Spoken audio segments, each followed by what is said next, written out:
Here's the math guidance for your Math Boxes 5-9 assignment. We'll review place value, equivalent fractions, graphing, problem solving, and mean, median, mode, and range. In number 1, you're going to write a 4-digit number. Now in your 4-digit number, remember your place value lines and wherever your decimal is. Now your decimal in words, that means and the place value position that's directly to the left is your ones place. Directly to the right, you have your tenths place and then your hundredths place. That THS is important, and the thousandths place. For number 2, we're working on equivalent fractions. Now with equivalent fractions, remember the rule. And that rule is whatever you do to the numerator, you must do to the denominator.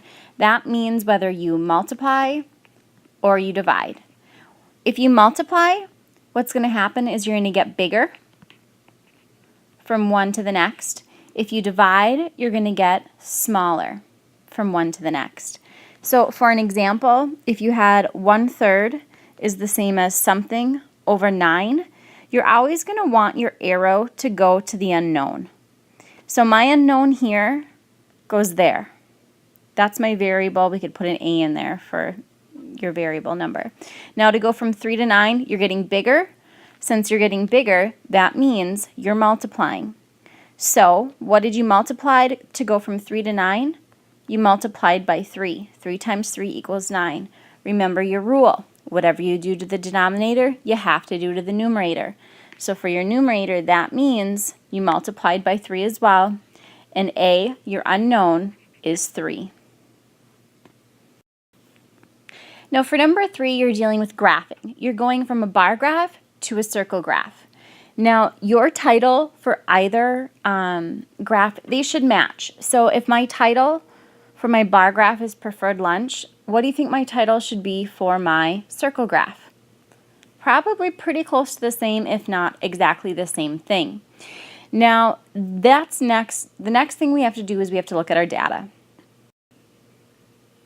What you need to do is you need to look at the bar graph and you need to look at the number for each category, for each lunch item.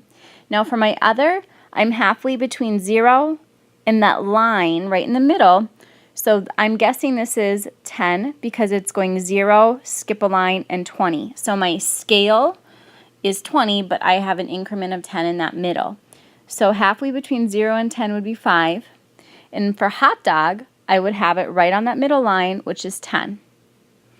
So those were the 2 examples that were given over here. Now notice in this circle graph, what they have is not only the label with hot dog and other, but they also named the amount, and they did it in a percent.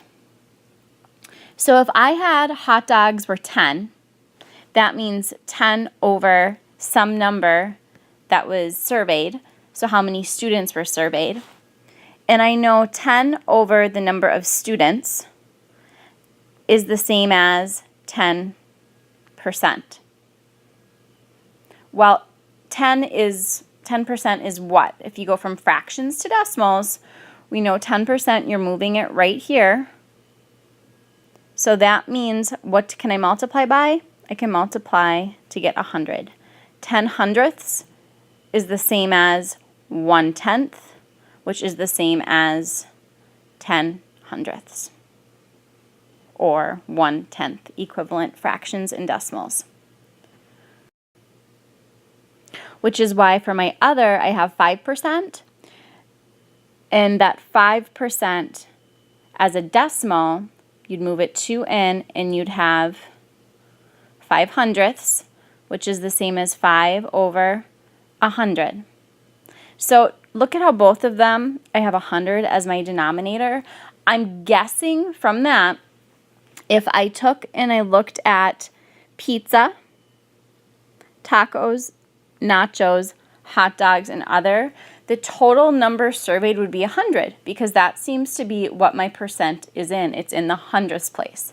So what you're going to want to do for these opened portions is you're going to want to not only label the remaining ones, nacho, taco, or pizza, but you're also going to want to use that percent. Label the percent for each number. Remember, we had hundredths for a denominator, it looked like, when we went from percents to decimals to fractions. For number 4, we have a problem-solving one. It says, Sophie went to a ball game. She spent $8.50 on the ticket, $2.75 on a hot dog, $1.99 on a soft drink, and 15 cents on a souvenir pencil. How much did she spend in all? Using your clue words, when you hear the words in all, you should know, am I going to be adding, subtracting, multiplying, or dividing? And you're going to want to do that with every little thing that she bought or what she spent money on. A helpful little hint for this is notice how each number that Sophie is using or spending money on, the amount she's spending money, has a decimal point in it. When you are adding or subtracting your decimals, make sure you line them up. And by them, I mean the decimal point. The last question deals with data. And the landmarks are basically finding the mean, the range, the maximum, and the minimum. So when you're looking at this data set, what I always do is I always put them in order from least to greatest. Just get that out of the way right away.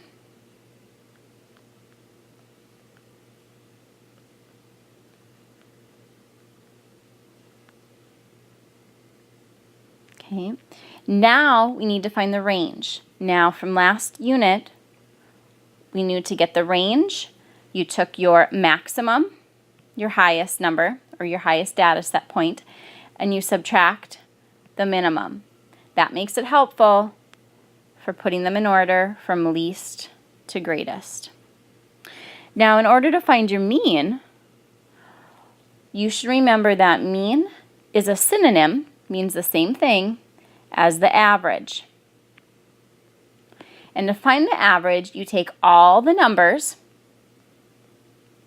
and you find the sum. And then you're going to take that sum, notice how that's parentheses first, that's what we do right away, and you're going to divide by however many numbers or data points that you had. And we had 1, 2, 3, 4, 5. So my D would be 5. You're taking that sum and dividing it by 5.